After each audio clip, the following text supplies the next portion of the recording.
Is it coming home, chap? Shimmy. John, if you say that, I'm pushing you off the stairs. We are winning the World Cup. He's called it. Happy birthday to you. Cheers.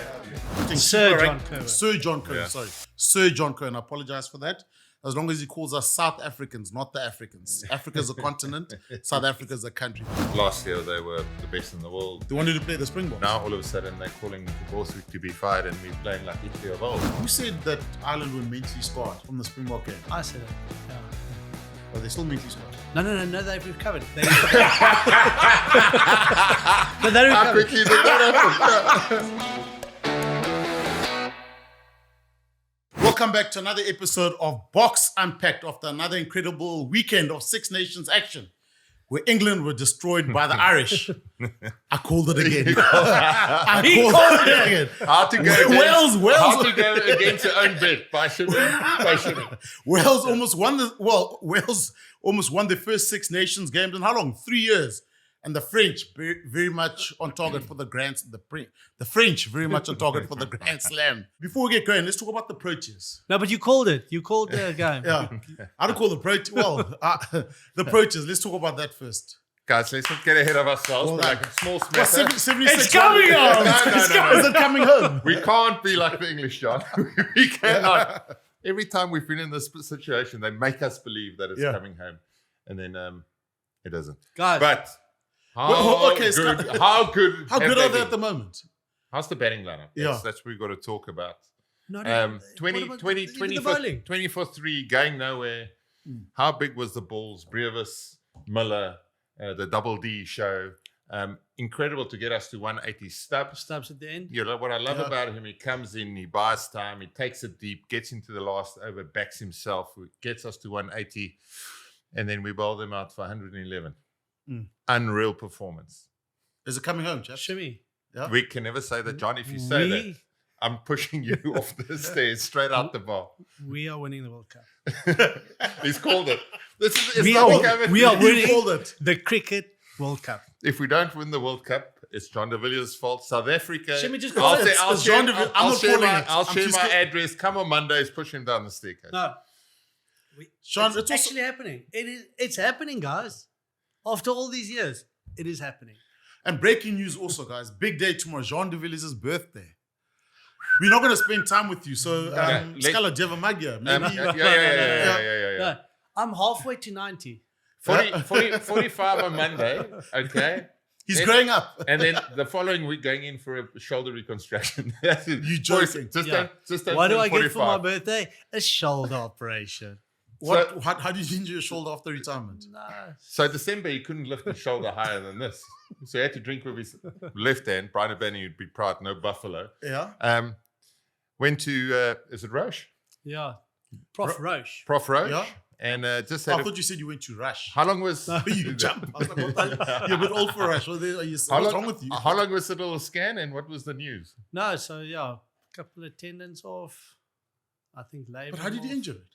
It's just over time. I've had pain for a long time, but I'm tough, Shimmy. I don't fall Humpty Dumpty, roll down. You want to see the my size of leg. my scar? Oh, my leg. You can see the size of my scar. But You yeah, know- I'm booked. I'm not too excited. And it's 6 weeks in one of these. Yeah. For those who's listening, no fly Safi. You're not going to fit in with the shoulder out like that. Safi, please Sit sort on me the out. left-hand side. Yeah. Yeah. And book a Business seat. class. And then the trolleys is going to give them Yeah. Oh, yeah. No, That's you the go trolley. window seat. You can block a seat. block a seat. 1A. Block a seat.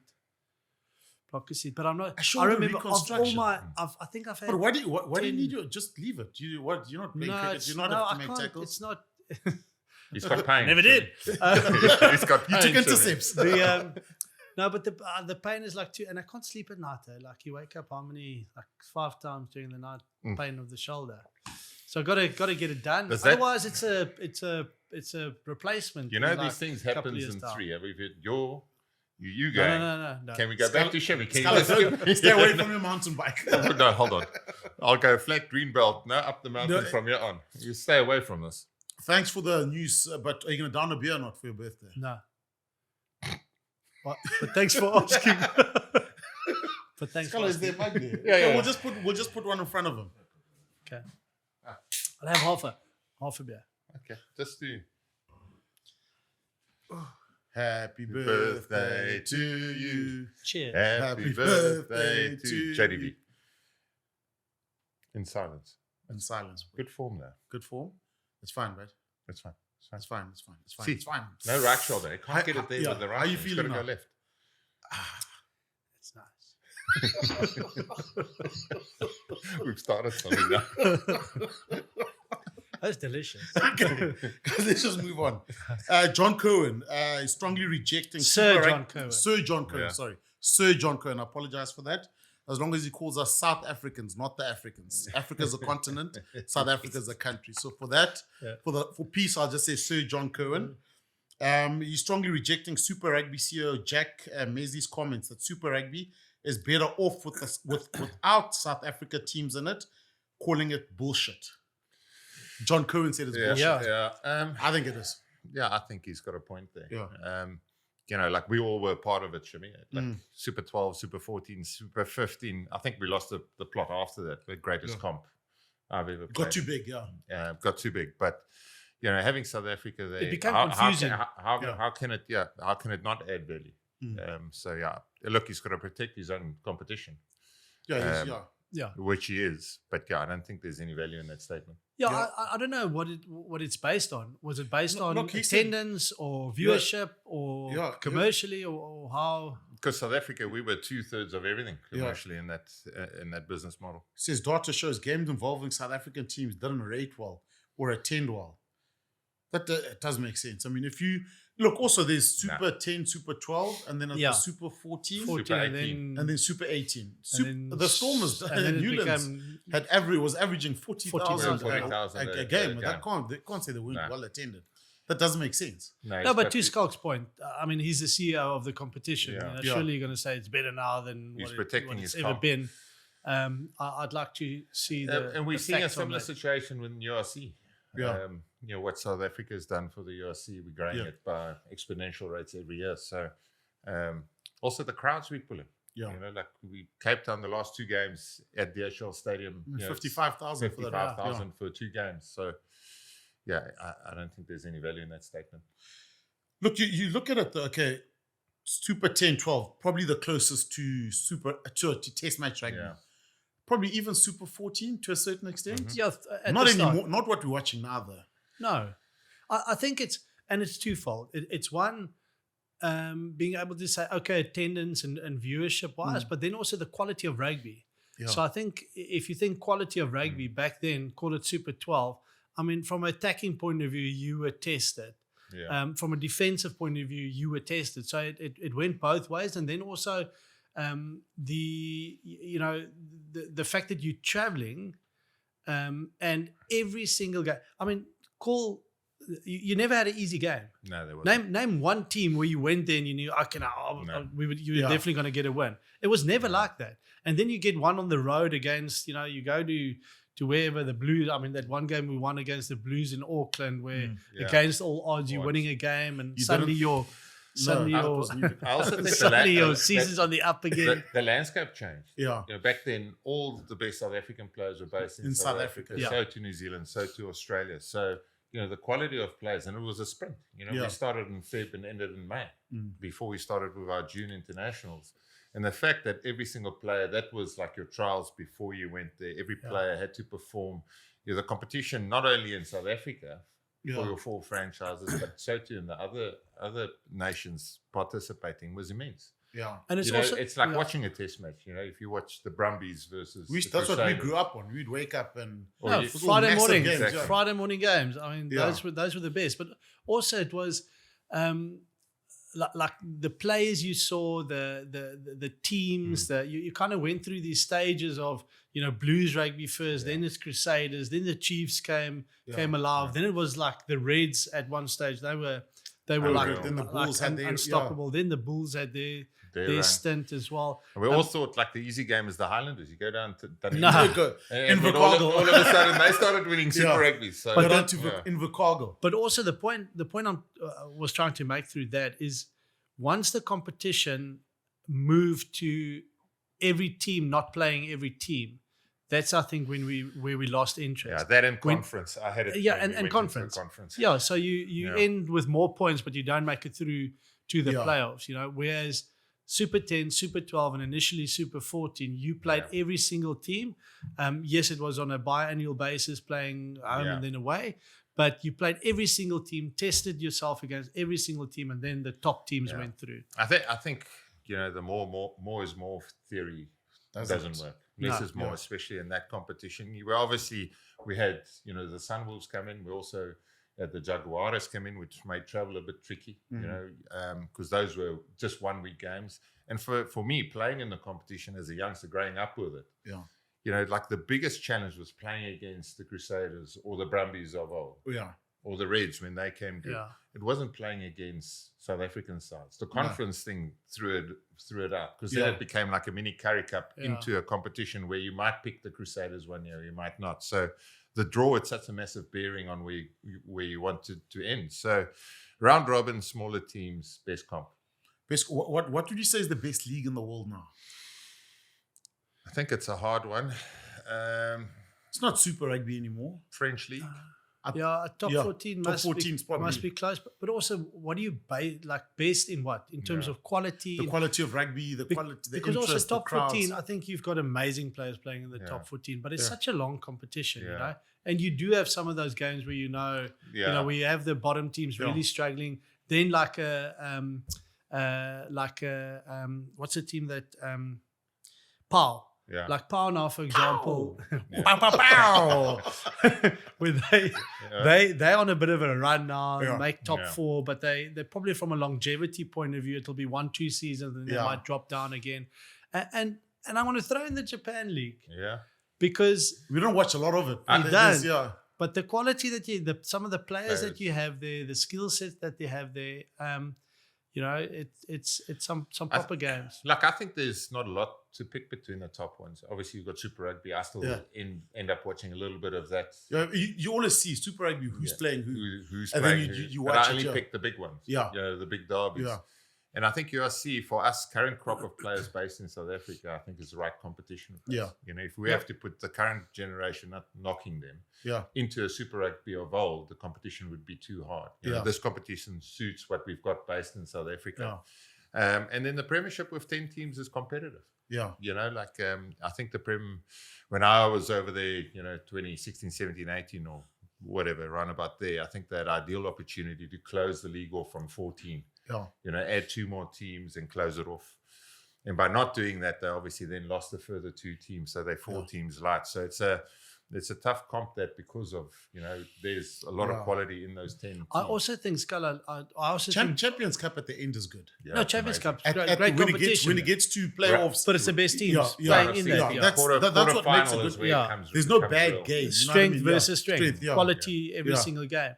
The Premiership, back during that period, I thought was exceptional. That was the proper best relegation. Also. Exactly. Yeah. So you create interest for the fan of any team throughout the comp, because you have a top 4 qualification, then you have the old Heineken Cup qualification, then the now Champions or Challenge Cup qualification, but also promotion relegation. Forces the fans to go support their team. If you're supporting Newcastle and they're in a battle for promotion relegation, you go, you fill the stand, and you celebrate as hard as the team qualifying for the playoffs, just not to be relegated. Whereas now you don't have that anymore. There was always something on the line. Whereas in some of these competitions now, you go halfway through the comp and then 2 teams, they've got no chance of they're playing for nothing. The only issue they had is a lot of teams say, for example, Bedford qualified, but they can't make the financial step up in upgrades to stadium and salary cap. So they just take the prize money, stay behind. So effectively, there was only 2 teams that can ever come up. So it's like between London Welsh or London Irish. Obviously, if a Wasps went down 1 year down, they'll come back up. So that's why I think the closed system, if you close it to 14, would have made a lot of sense. Guys, there's been a lot of chat about, remember South Africa joining Six Nations? Do you think it would work? Or should we have rugby championship this time of the year along with Six Nations? So on a weekend, you've got all this test international rugby similar to football. I just don't think in the schedule it can work now. Yeah.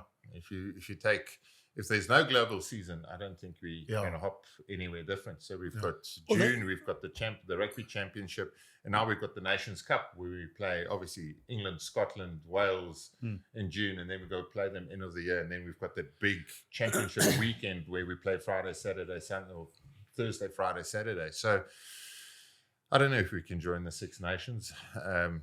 I don't think currently it's viable. Look, it will make for one hell of a competition, but then what happens to the Rugby Championship? Yeah. I'm kind of.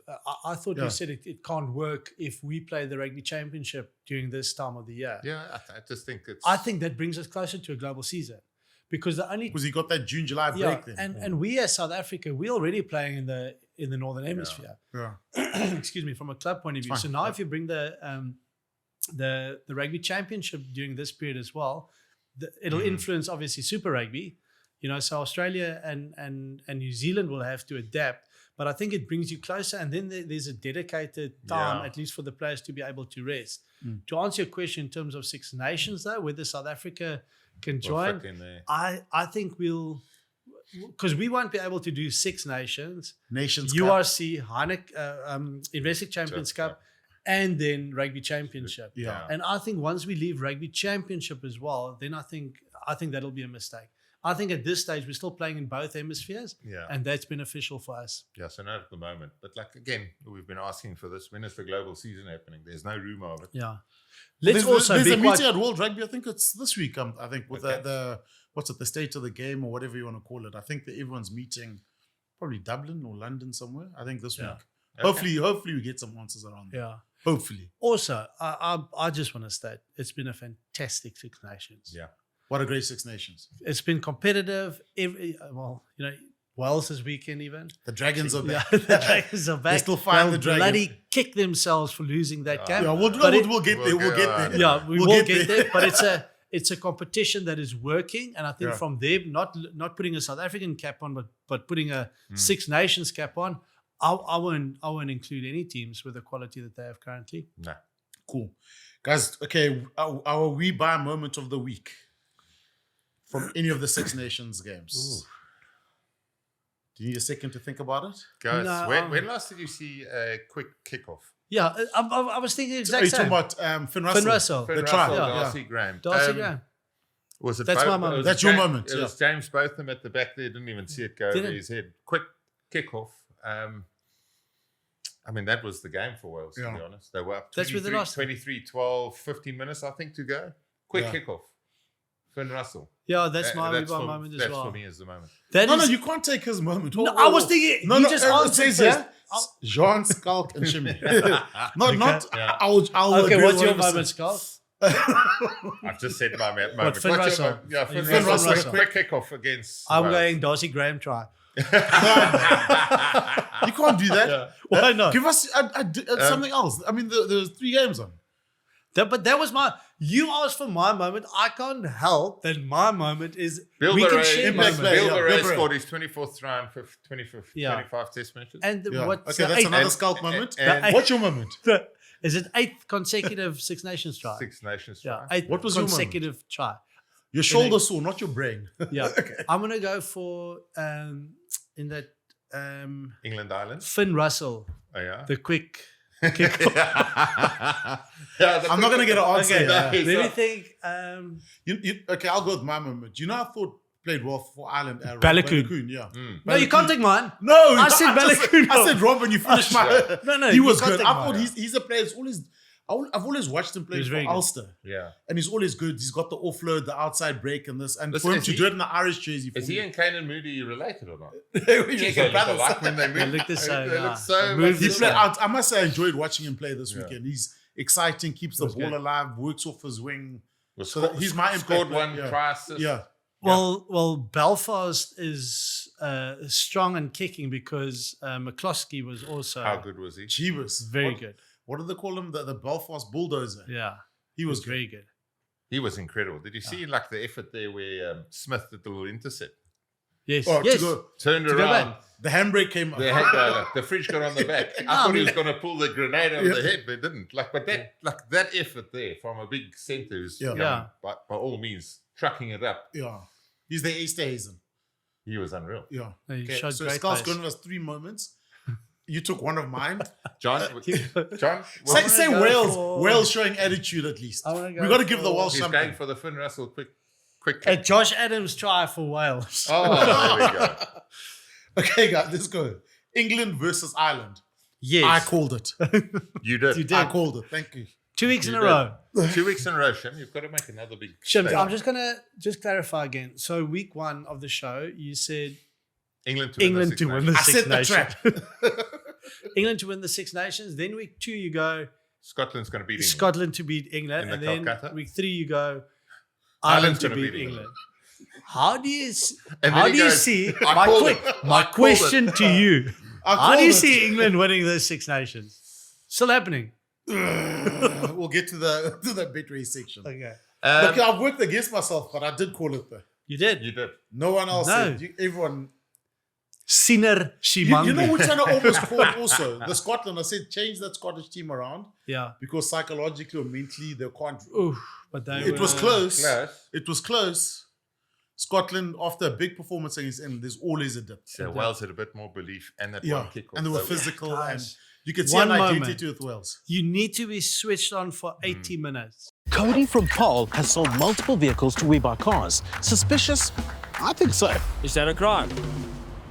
No.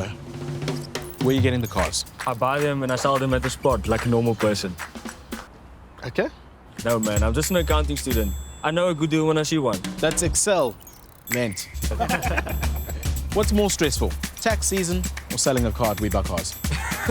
Tax season, obviously. We Buy Cars, the easiest way to sell your car by far. All right, Keezers, let's go back to Okay. Twickenham. Um, Let's talk about what happened. Okay, I'll tell you. Matt Dawson said England were toothless. Accurate? no. They started. They actually had the balance of the game in the first 20. Yeah, dominance. Absolute dominance. 2 big moments. George Ford, go for touch in the Misses it. 22. Good on the full. After penalties, after holding on to the pole for extended periods, camping in the 22, missed touch both times. Can't do that. Yeah, inexcusable. Secondly, after that, the amount of position they had in the first 20, the amount of error rate they had on the ball. That's handling errors, knock-ons, breakdown turnovers. Tyburn comes to the fore and line out. Oh. And then Shocking. when The the one that's no momentum, jump as in the soon one as the momentum came with Ireland's attack, you always know you've got to shut the front door first. Worry about the back door later. They busted through the middle every single time. Short options. Yeah. Whether that's Caelan Doris, who was outstanding, Josh van der Fleer played well. Their tight 5 is leaking oil at the moment. Yeah, You know, their scrum, luckily not a lot of scrums. yeah, They managed Channel 1 on their ball. As soon as England had it put in, they were under pressure. yeah. But their attack was You're exceptional. talking about the Irish type 5 leaking oil. Yeah, Yeah, they're Yeah. leaking on. yeah, So the short options, straight through the guts. yeah, You saw that time and time again. Even McCloskey yeah. through Ballacoon Stride where Gibson-Park chucked it over the top. Straight through the guts. Yeah. Short options. And they had numbers there, England. It's just almost like drop a shoulder, don't wrap, shift off. Don't worry about it. Not enough line speed to put them under pressure. Take nothing away. Gibson-Park makes a massive difference. Yeah, Brilliant. it was a great game. He was outstanding. The loose forwards, all 3 of them. I think the balance of having Burn Tyburn was also back- good. He's back always there good. Yeah. was Plays for outstanding. Munster. And then for me, It's Munster. McCluskey. Wait, talk about the flower. McCluskey Getting covered there. up. McCluskey covered up in what they're lacking at a number 10 because Crowley was nice and neat and solid. Yeah, He didn't set the house on fire. No. He was just solid. McCluskey was Exceptional. Yeah. denting the line every single time, and then Ballacoon on the right wing was outstanding. No, he did what was needed, Crowley, and still he missed a couple of kicks at goal, which I think is a big concern because both of their tens are kind of. And look, the game would have been done half time if he kicked a couple of goals. Yeah. They were 30 up, I think, by half time. Munster man. But Scala, 2 things that you said, like firstly, credit to Ireland for the way that they defended. Yeah, it was being able to make tackle after tackle, wave after wave from a attacking point of view from England, and England not being able to to get points on the board with all of that possession. And then just defensively, England, so poor one-on-one tackles. It's not really system errors rather than just making tackles. And Ireland, with those players that you've mentioned, they were able to expose them and score the tries that were needed. And you think England's big name players, obviously the scrum, they were dominant. Forward, quite poor. Then subs come on quite early, so Freddie Stewart goes off. 2 yellow cards. Jeebus, what's the name? Got the hooker. Count Dickie got pulled off after 30 minutes. Before half time. Jamie George comes on. Yamaro playing his 100th Test match. Got hooked. And then you've got to ask the questions: was it the right balance for loose trio? If you think how successful the England loose trio was, isn't it better to fight fire with fire? Curry, pick one of the others, whether it's Pepper or what's the Bath flanker? Underhill. And then you can chase the game down by bringing Pollock on later. Yeah. But by starting him, I think you lose in what you have trying to chase the game down. So, it's got more impact. I think it was a hard game as an England fan. 42-14 was it in the end? And could have been worse. 42-21, the third most points conceded in England's history. Scala, quick one. Pollock, obviously given his first start to bring energy to the England team. Now, how does he transition from that role on the bench, or do they wait for another player? Or I think he's obviously wearing the number 8, but predominantly Ben Earl still did all the number 8 roles. So Ben Earl leads the carry count. I think he had 20 odd carries. And then you can see they wanted to have a special play with Pollock. So a few times they bring him in the second play to put a play on the ball or to carry. And then also they want to use him in the wider channels. Unfortunately, for England, they didn't boss the ball. Like they did in the beginning, then they lost control and then fought back at the end. But Ireland was just so much more efficient in their attack. So I think the difficult thing is how do you balance out the loose trio? If you've got Ben Earl who's making 20 carries, he's their ball carrier. Where does Pollock fit in? And that's where the balance comes in. Then you need a Curry or you need an Underhill or you need a Pepper to do the grind. Go 25 reps, 20 tackles. Maybe not as much of a carrier. And then when eventually Pollock does come on and he balances it out. So I just think the balance was a bit off. They started well. And look, take nothing wrong. He's an explosive player. But I think he's better served to run against high defenses at the moment. Also, Ireland, because Ireland they were under pressure as well. To put up a performance like that when you're under when they're underperforming in the way that they have been, it was a proper performance from that Irish team, and still lacking so many of the big name players. Yeah.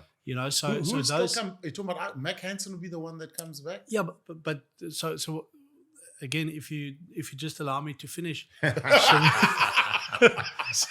Sorry. So the guys that replaced him, like a Balakoon, like a McCloskey, they really stepped up. It was all the 30-year-olds that shone on the weekend. Yeah. James Lowe that went off. He didn't really have an impact. But Gibson, the wing that came. Tommy O'Brien, McCloskey, Tyke Byrne, they made the biggest difference. It was all the older Irish players, which sometimes you think, okay, are they making the next World Cup? Are they losing a bit of steam? They were exceptional. But also, Scala, that's what you get from an older player, or an older squad. Yes. They can step up when it's really needed. But it's being able to do that week in and week out, 6 weeks in a row kind of thing. And I think then you won't have that kind of consistency. Can I talk now? Yeah. You can go, Shim. Yes. Scala, yes, you may. 100 caps. You played a couple of games with them. Yeah, amazing player. Anyone who gets to 100 caps, it doesn't matter which international side you play for. That's something to first admire. The longevity thereof. He's a quality player, hell of a nice guy. Worked with him at Saracens, and the thing that stood out is how he maximizes his potential. Yeah, the first year we get there, we do kickoffs. He might be 4th, 5th best at Saracens, and then he just catches kickoffs every day before training, and by the end of it, he becomes one of the best exponents of catching a kickoff. That desire to improve the little things. like on the weekend, it's a tough gig if you're a skipper. Landmark games are not for everyone. We've all been a part of them. Not a lot of us had success with them. This current Springbok side, landmark game seems to go their way. But it's a pity that is on the copybook, but like it takes nothing away from our his achievements. We use gym partner. No. No, boys. I was on Did you see him in the gym? Did you go in the gym I at saw him in Saracens? the gym. I had a cup of coffee. He shook his head at me. He was busy chucking himself all over the gym, and I was on the roller, boys, stretching, reading papers. There was no. Do you know where the gym is at Saracens? Yeah, I do. I know where the sweat box is. I went to sit on the bike just to get out. A lot of noise in there. Also, when I'm there, people go like, "Scala, can't you pass this weight? It's doing 45-kilogram dumbbells." And they said, "No, I can't. I can't pick it up." I was like, "Do weights you can pick up yourself." So I know where the gym is. I didn't spend a lot of time there.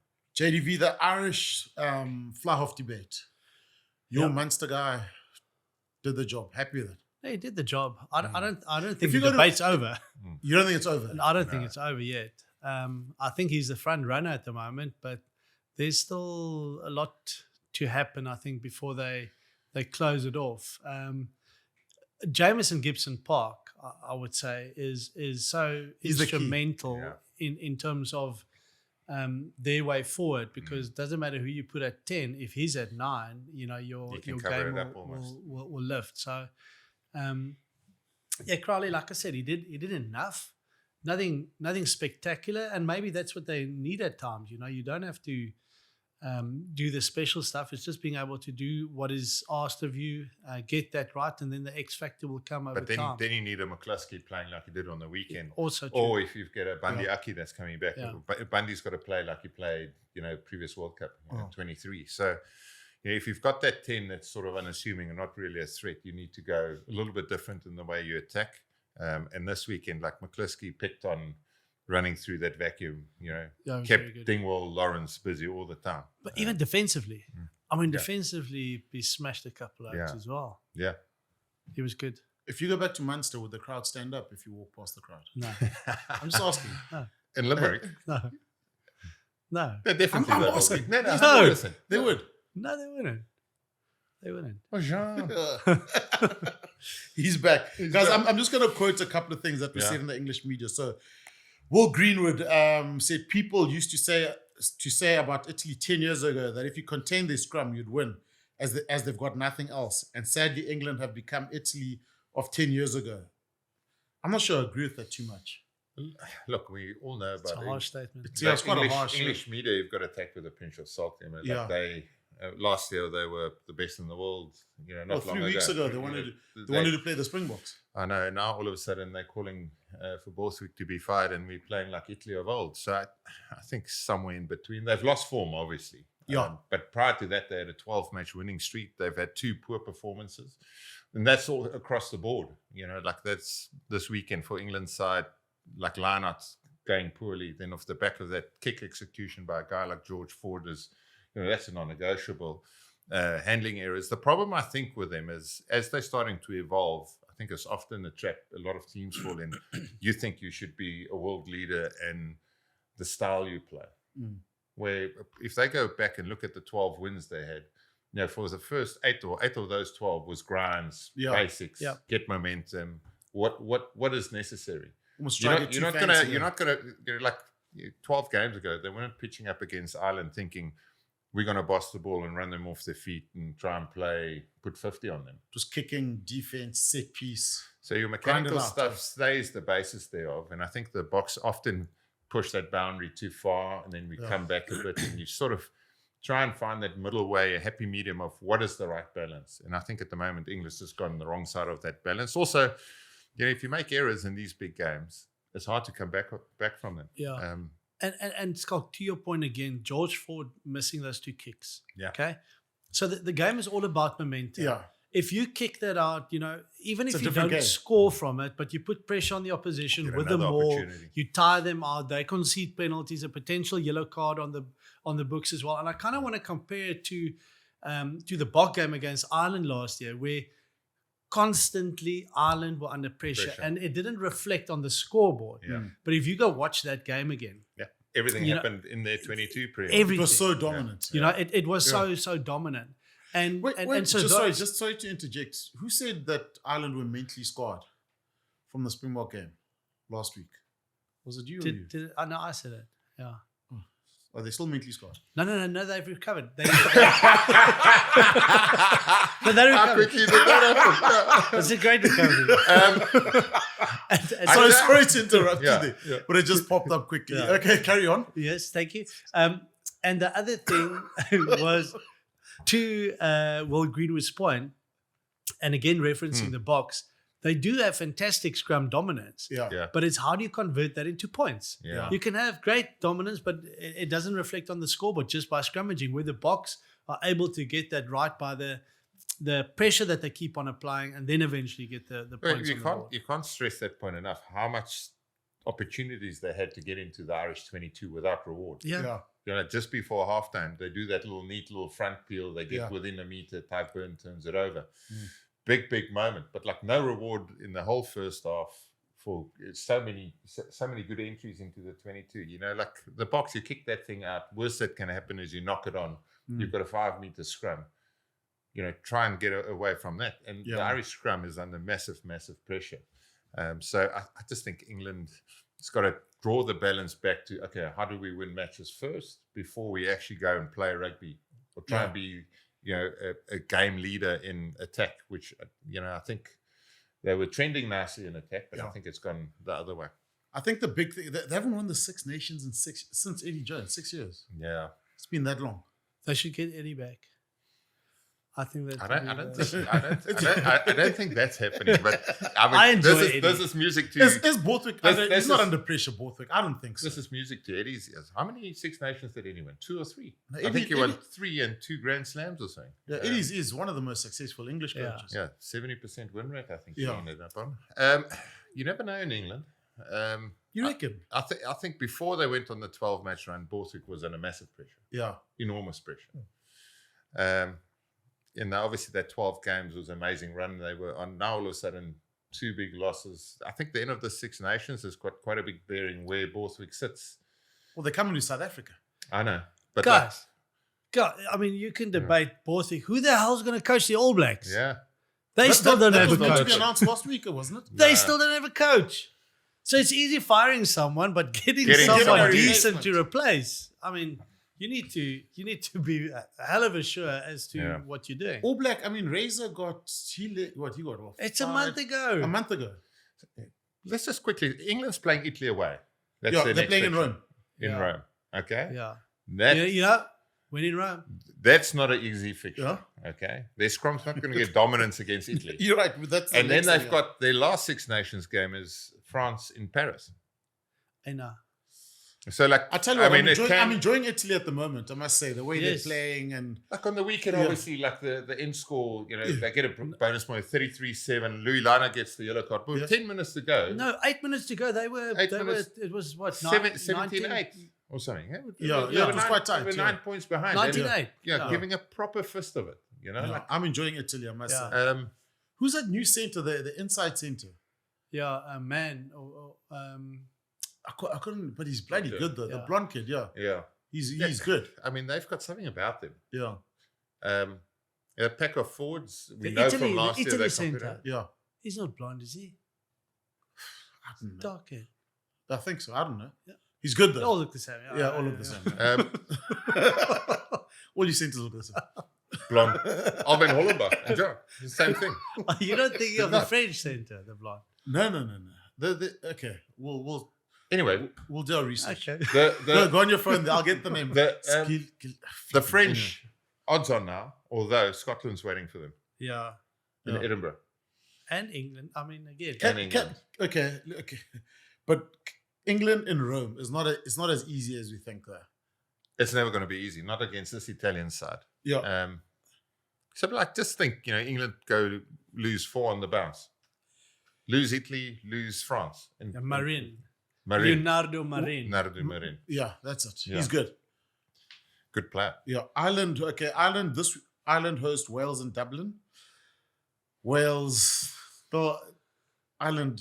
Not this weekend. Look, next weekend. sorry, next weekend. But Farrell's got it right though in terms of resting their players. Yeah. They look like a refreshed Irish team this weekend. There wasn't energy around them. It looked like the old Ireland. But And also, defensively, I think it makes a big difference having a Byrne back at blindside flanker. Obviously, Gibson-Park ran the show. McCloskey was exceptional. Balogun fed off the back of those three. But those big name players stood up. I think that's the main thing for that Irish side. They had an edge. They had an edge. You know, when they play well, everyone goes on about like how beautiful their attack is, but they had an edge in defense. They're incredible in defense. And that combination, Scala, the loose forward combination worked better. Because they're struggling with that. Because it's like, it's kind of Van der Fleer, Doris, and then it's like, you know, you bring in Conan. Doris was really good on the weekend, the way he carried through the guts. Whereas Tyke Byrne does his little thing. Also, when so they can thank Jacques Ninoba for the defense because it was his fault in the when Ireland play poorly, they blame Jacques Ninoba. And if Ireland play well, they say, well done, Andy Farrell. Jacques got nowhere to go. It's harsh out there. Jacques definitely not getting rewarded with anything. No one's phoning Jacques and saying, no, we should definitely go into coaching. Irish defense was amazing. Well done, Andy Farrell. Yeah, exactly. No one thanks him. Guys, Wales versus Scotland. Wales. I mean, Wales. Oh, jeez, boys. Great to see. It's great to see that. Heartbreaking, but great to see. If you're a Welsh supporter and you were there, at least you walk out there saying, look. The problem is when you get another opportunity like that. That's what's going to haunt them. Yeah. And we said last week, if you want to get a result, it's going to be all about heart, and it's got to be the mechanical stuff like defense has got to be proper. And they gave themselves such a good opportunity, and still they're the most successful side when they get into your 22. Couple of 22 entries, 2 tries. They take the quick tap, they back themselves. You know, they were up 23-12, 15 minutes to go. They've just kicked a penalty. They run back. Fly-off gets subbed. New fly-off runs on. Finn Russell, Darcy game. When last did you see a quick kickoff? Yeah. But over James Botham, bounces back. Look, the bounce is rugby ball, but often when you let it bounce... they turned their backs also. They turned their backs. It went straight over Botham. We didn't see it go. Yeah. Straight into Darcy game. But also, that would be communicated by Finn Russell. Yeah. You know, the kick goes over. He's running. He's telling the referee, we're going to go quick. We're going to go quick.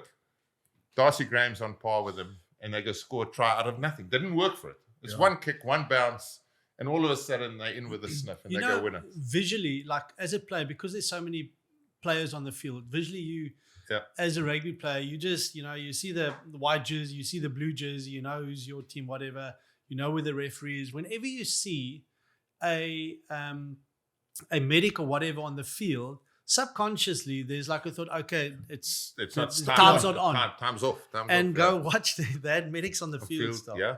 And from a referee management point of view, that's where sometimes I say that's not right. That's not right. Because time is off until the time needs to be off. I agree. Yeah. So there were medics on when Finn Russell put that. Yeah. Yeah. Jeez. And also like the drama. Also the ball, like obviously it was a penalty they kicked straight over. It's not like the ball was straight into Finn Russell's hand. So the ball had to be shuffled from the ball boy to Finn. Yeah. He had to then go. But still, like what's the ruling there? Do you need to use the same ball or can you just use the ball? I think you can use any kicked ball. In from the kicked in from the ball touchy. boys. You know, like sometimes you played against teams that, didn't have that ball for quick throw-ins and stuff. They slowed it down on purpose. You know, you almost think that Wales ball boys from now on is not going to get the ball's not going to be there for the kickoff. Coach the ball boys. But like sometimes you score and you run back and the captain wants you. I always got anxious because I can see them coming and the captain's still having a chat. I want to set. Get ready I often was in the backfield catching the long kickoff. I want to set, get my space and get my awareness. Small chat with the winger saying, this, if it's over my head, it's yours. Small chat with the hook, the lock up front going, go up if it's deep and I've got some more time. So you're planning for the next, But I catch it, I can release it to or if your number 9's there and it's a flat deep kick, your 9 takes it. But like you can't not have any communication before there. Also, in your defense, it took a long time for you to get back. Because like I was sprinting. It just took a long time. Winding the wheels. What's the most heartbreaking late loss that you can think of? Oh, how many did we do against New Zealand? Christchurch? Yes. No. Christchurch. I'll probably... The Calabash 2010. Oh yes, because also John That was Smith's Bonnie's 100. 100th, Yes, Rugby World Cup semi-final 2015. 20 points to 18. Dan Carter even that one. drop goal. But I Just, think be, last just, prior, season, just yeah, prior cheers. to the World Cup with a little funny maul try. like Inside the 2 meters, Richie lastminute.com. McCall. Yeah. You go Soccer City 2010, Dunedin 2005, Yeah. and then 2004. Dunedin was the one where Jade Mialamu Stadium. scored. We were Yeah. ahead the whole game. I think there And then was. I Christchurch- think there was like Christchurch was Doug Howlett. Doug Howlett. Dark 2004. I think our generation against them, there was like 8 last minutes Yeah, or last happened 5 a lot. minutes, lead the whole game, go lose by 1 or 2. It's not good memories. Move on, Shami. Shit question. Why do you do The that? whole Why game. do you do that? Why are you going to do that? Okay, you've also had late. I mean, No.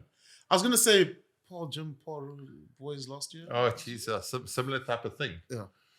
Okay, but that's. I mean, that's. No, Yeah. You're the very all, rude today. all, okay, I'm sorry, guys. All Blacks. All Blacks slightly bigger go. Do you think Wales? Maybe it's also the symptom of. no, a but team why do you that's- do that? Why do you bring up like losses like that? No, I just want to change the subject like that. Sorry, it's, yeah. You've just destroyed his birthday. He's gone. Sorry. He's not Sorry, sleeping sorry. tonight. Oh, all right. I'm not crying. No, for now I've lost my train of thought now. Yeah. The You lost Wales, again. It's a symptom of maybe a team that's ahead. They've never been in this position, and somehow there will be lessons learned Yeah. from it. Yeah. But look, there's positives also, but something they'll learn that, listen here, guys, they've never been in this position. Yeah. A team that's lost 24 of the last 26 games, Yeah. and maybe there's a belief issue there at times. I mean, it's only natural to become defensive. All of a Yeah. sudden, you're in with a shot. You're 15 minutes out. You're 23-12 up, and you just sort of stop playing rugby for a Yeah. little. I mean, that try just off the kickoff. I mean, that would have been a hammer blow because all of a sudden they've just gone up. It's like rugby 101 that. And then you sit behind the poles. It's almost like turning your back on a quick tap. Yeah. Like you never do it, but still it happens sometimes. And on the positive, that's what you've got to try and go. It's like what a big improvement their defense was from the week before against France. How combative they were. How did they get to Finn Russell? How did they put him under pressure? Yeah. Force them to chase a game. And when you chase a game, things can go wrong. And at one stage, Scotland looked like it was going wrong. They were frantic. Their quality dropped from skill execution. Like we said, what's the difference between Scotland when they play England and when they play other sides? Is that that intensity drops off. And for Gregor, it's a great escape. Because it's fine beating England, but like you look 3 weeks in, lost against Italy, lost against Wales, only beaten England. All of a sudden, he's under pressure. But now they're in a chance of pushing France all the way. They're hosting France on the 7th of March. Could be the tournament decided that the France-Scotland game. What happens if Scotland so. does a Kolkata Cup and turn France over at Murrayfield? Can happen. Are you calling it? I'm not. Are you calling calling it? Are you Give it a week. Are you Give it a calling week. it? Give it a week to think about Give me it. a week to think about it. Yeah. Okay, Mr. But Mentally scarred here. What do you think's gonna Ireland? Where did? Okay, look. So England can't win it, can they? No, they can't. They've lost 2. They've lost 2.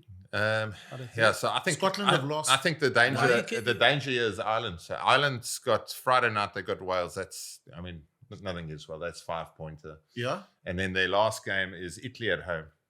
Am I right? Yeah. So But you need the Frenchies to lose to drop again. They either need to drop Scotland or they need to drop England. And I think then Ireland, if they get 10 out of the next 2, that takes them, I think, to 19 points. All of a sudden, Ireland could potentially win it. they can win it. Yeah. France, Scotland France, Scotland. at Murrayfield. Murrayfield. France too strong. Scully, you calling it? No. Don't. I might still. Let me sit on the I fence might, here. yeah. We've got another So week. we got a week. We do have, we do have, but how? Like How do they do it? How would Scotland, in which area could Scotland potentially be better than the Frenchies? I reckon if they get like they need quick a hot ball. start. Yeah. Hot start, and it's all got to happen out the back. It's going to be like a Finn Russell versus England first 20-minute masterclass. Hugh Jones, Tui Peloto is an amazing player. We all know that. And they've got to jump out to a 20-point margin, and they've got to hold on for dear life. Because if the French, because the French, the French forwards, truck it up and they get 22. Obviously, the Ponce a special player with that pack of forwards. Their firepower is just great for the. Yeah, for the it's not stock. as if the French won't be able to come back from that and not score tries. They score tries every they single game. Gilbert is almost he's a try game. Yeah. He's a try. Yeah. Well, Ramos at 10. he is. Ramos was at 10 this weekend, and I mean he's a decent number 10. Yeah. Good player. Guys, France have kept their Grand Slam hopes alive now. Yeah, Can they do it? Yes, they for sure. can. 2 big games though. Scotland away, England at home. game at the end, though, for me is there'll be a bounce back from England. There has to be a bounce back somewhere. We've always said that could be a decider, and I don't think it'll be a Decider decider between England those two. Yeah. But Ireland is very much alive and kicking now.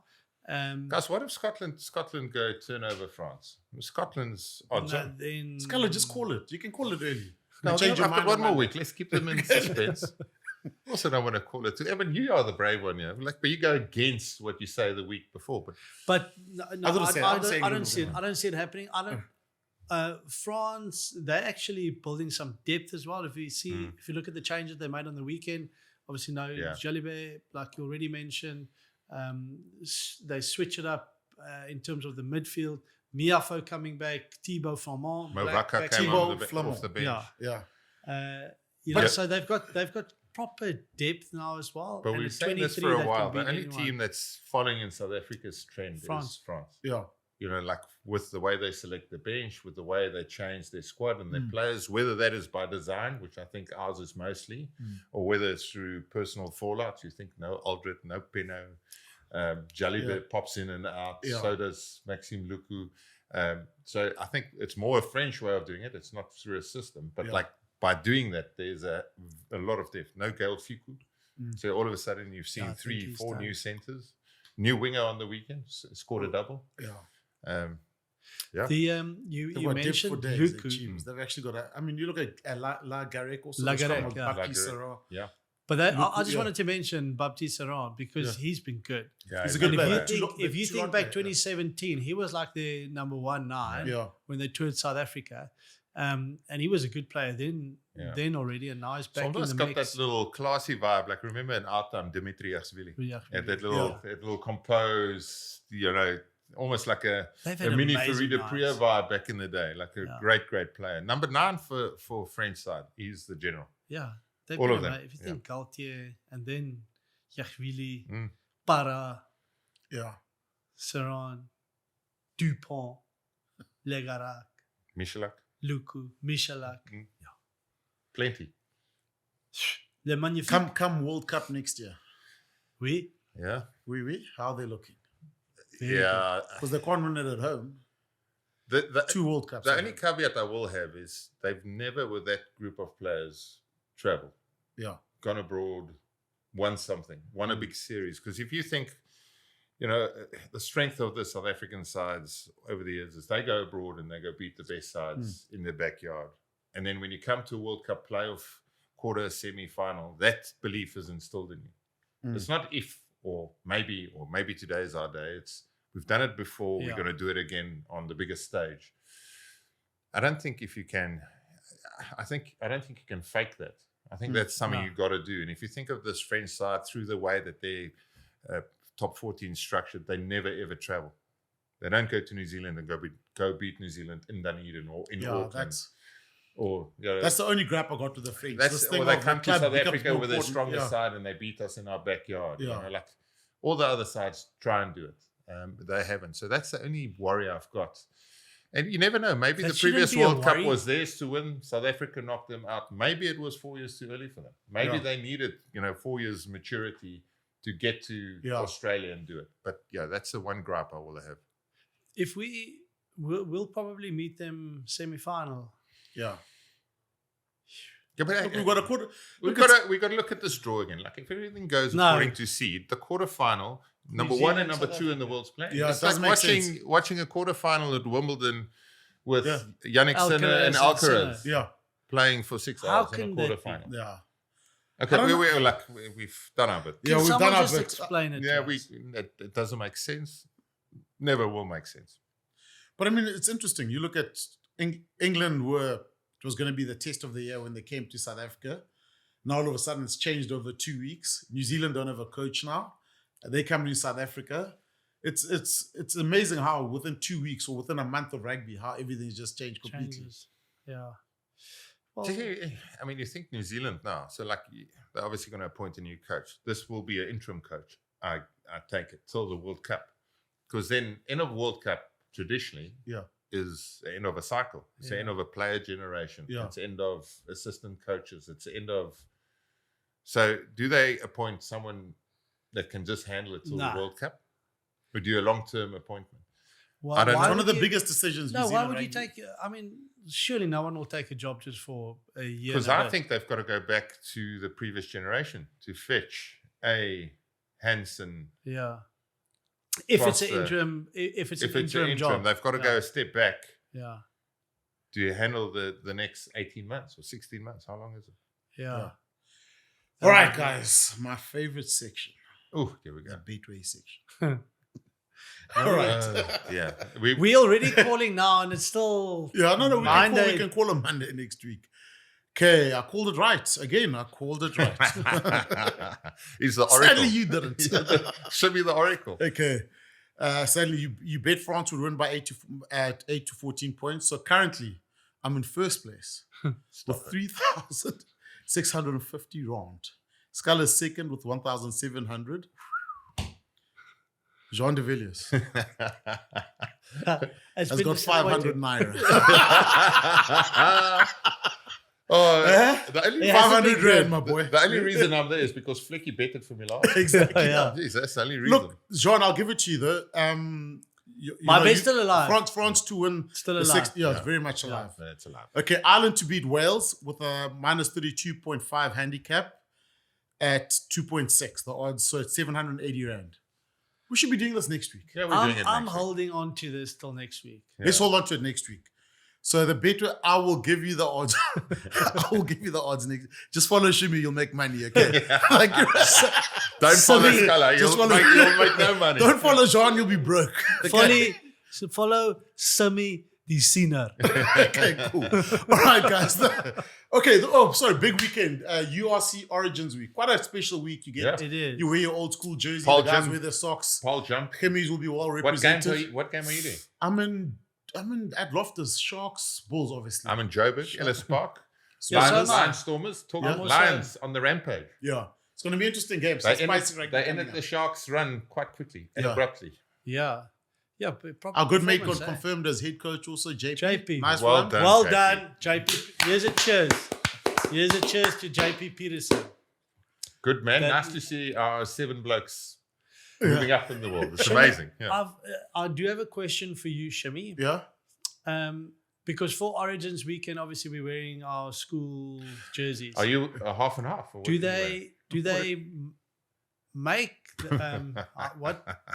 He's an old boy shirt. The Ron was size wise. What do you use like a curtain and just get to the point? Get to the point here. Where are you gonna get? Where you gonna get a shirt that size? I've got one at home. Oh, yeah.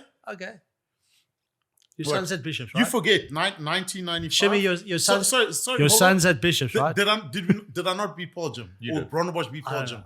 Do you? You're in the crowd. Do you wear the old one, the old cotton, the original, the OG? No. Or I'll get one from the school shop. That's no, you won't. That's John's question. He's saying no, you won't. What? I won't get a tight fit. Yeah. You won't get a. Why are you body shaving now? I'm not, but I'm just saying. I feel sorry. How got a lot of muscle. Yeah. Mature. Hard work. So anyway, it's a special week. It is special. It's a special week though. It's Origins week, so all the players wear their school socks. I'm right. They don't warm up with their school jersey. It's just the socks. Yeah, I think it's just the socks. See where the and you guys can are watch from, it all live on Supersport. Yeah. Okay. That's it for Box Unpacked. You can catch all the action live on Super Sports this weekend and catch us on YouTube. Like and subscribe on our channel. Jean de Villiers, Skalkberger from the Scaliano. Over and out. We will see you next week. Cheers.